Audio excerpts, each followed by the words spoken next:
Mateus 26.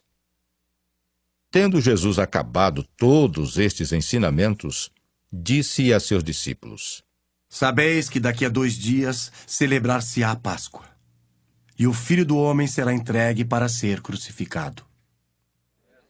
Então os principais sacerdotes e os anciãos do povo se reuniram no palácio do sumo sacerdote, chamado Caifás, e deliberaram prender Jesus à traição e matá-lo. Mas diziam: Não durante a festa, para que não haja tumulto entre o povo. Ora, estando Jesus em Betânia, em casa de Simão o leproso, aproximou-se dele uma mulher, trazendo um vaso de alabastro cheio de precioso bálsamo, que lhe derramou sobre a cabeça, estando ele à mesa. Vendo isto, indignaram-se os discípulos e disseram: Para que este desperdício? Pois esse perfume podia ser vendido por muito dinheiro e dar-se aos pobres. Mas Jesus, sabendo disto, disse-lhes: Por que molestais esta mulher? Ela praticou boa ação para comigo. Porque os pobres sempre os tendes convosco, mas a mim nem sempre me tendes. Pois derramando este perfume sobre o meu corpo, ela o fez para o meu sepultamento. Em verdade vos digo, onde for pregado em todo o mundo este evangelho, será também contado o que ela fez para a memória sua. Então um dos 12, chamado Judas Iscariotes, indo ter com os principais sacerdotes, propôs: Que me quereis dar e eu vô-lo entregarei? E pagaram-lhe 30 moedas de prata. E desse momento em diante buscava ele uma boa ocasião para o entregar. No primeiro dia da festa dos pães asmos, vieram os discípulos a Jesus e lhe perguntaram: Onde queres que te façamos os preparativos para comeres a Páscoa? E ele lhes respondeu: Ide à cidade ter com certo homem e dizei-lhe: O mestre manda dizer: O meu tempo está próximo. Em tua casa celebrarei a Páscoa com os meus discípulos.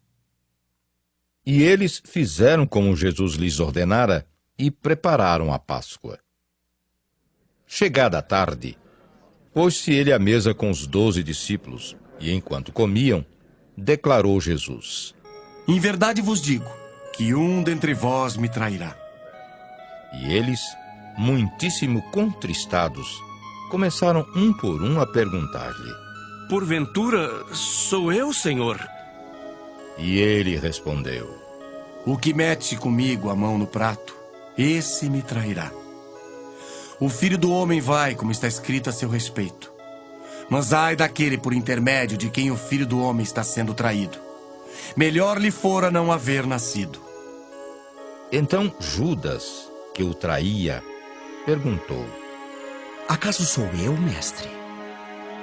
Respondeu-lhe Jesus: Tu disseste. Enquanto comiam, tomou Jesus um pão e, abençoando-o, o partiu e o deu aos discípulos, dizendo: Tomai, comei. Isto é o meu corpo. A seguir, tomou um cálice e, tendo dado graças, o deu aos discípulos, dizendo: Bebei dele todos, porque isto é o meu sangue, o sangue da nova aliança derramado em favor de muitos, para a remissão de pecados. E digo-vos que, desta hora em diante, não beberei deste fruto da videira, até aquele dia em que o hei de beber, novo convosco no reino de meu Pai.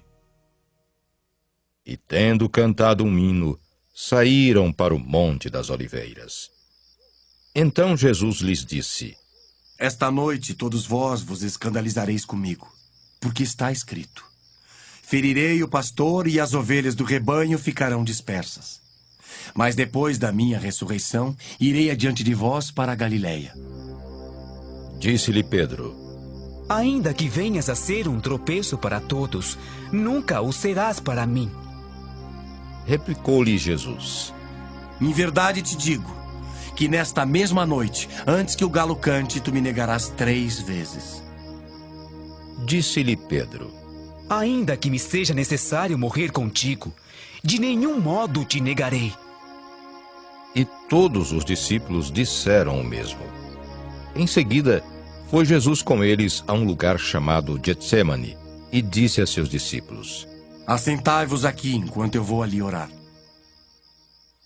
E levando consigo a Pedro e aos 2 filhos de Zebedeu, começou a entristecer-se e a angustiar-se. Então lhes disse: A minha alma está profundamente triste até a morte.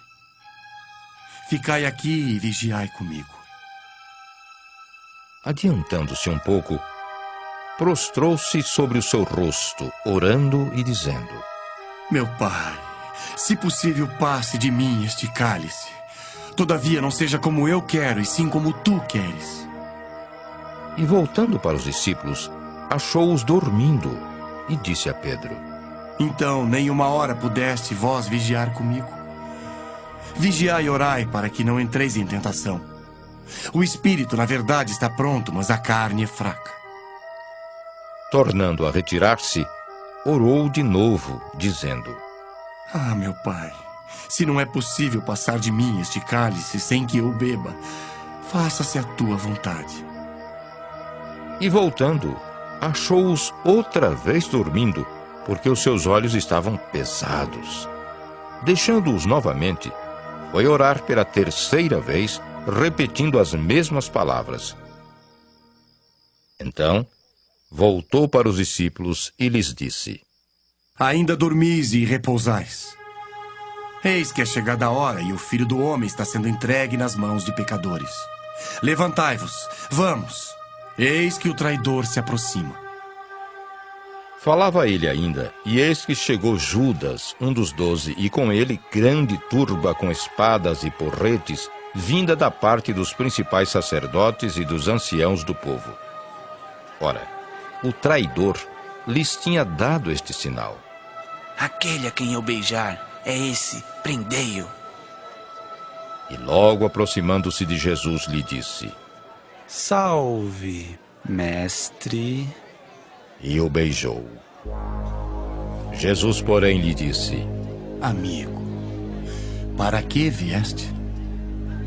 Nisto, aproximando-se eles, deitaram as mãos em Jesus e o prenderam. E eis que um dos que estavam com Jesus, estendendo a mão, sacou-o da espada e, golpeando o servo do sumo sacerdote, cortou-lhe a orelha.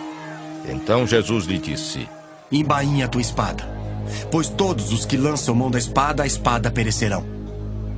Acaso pensas que não posso rogar a meu Pai, e ele me mandaria nesse momento mais de 12 legiões de anjos?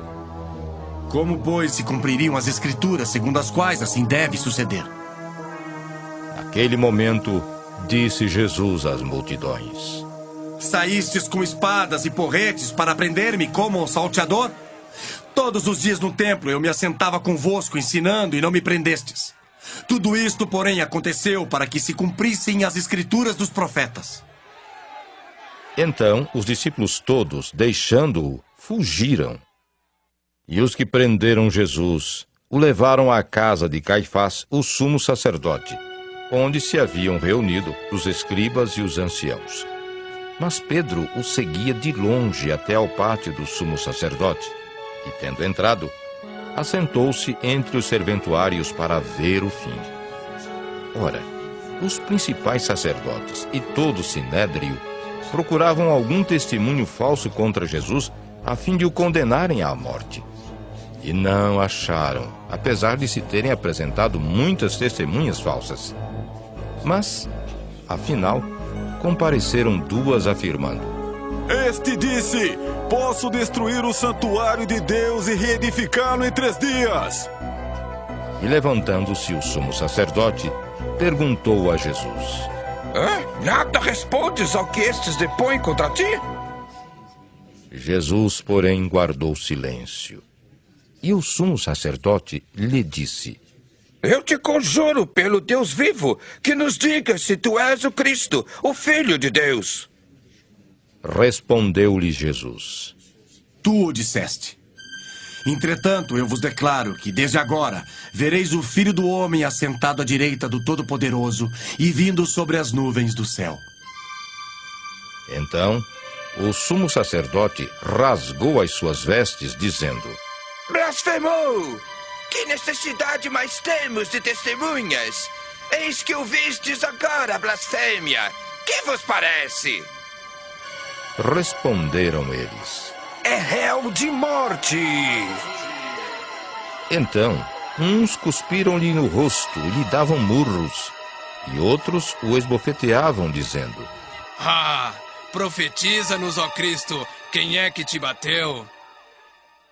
Ora, estava Pedro assentado fora, no pátio, e aproximando-se uma criada lhe disse: Também tu estavas com Jesus o Galileu. Ele, porém, o negou diante de todos, dizendo: Não sei o que dizes. E saindo para o alpendre, foi ele visto por outra criada, a qual disse aos que ali estavam: Este também estava com Jesus o Nazareno. E ele negou outra vez com juramento. Não conheço tal homem. Logo depois, aproximando-se os que ali estavam, disseram a Pedro: Verdadeiramente és também um deles, porque o teu modo de falar o denuncia. Então começou ele a praguejar e a jurar. Não conheço esse homem. Imediatamente cantou o galo. Então Pedro se lembrou da palavra que Jesus lhe dissera: Antes que o galo cante, tu me negarás 3 vezes. E saindo dali chorou amargamente.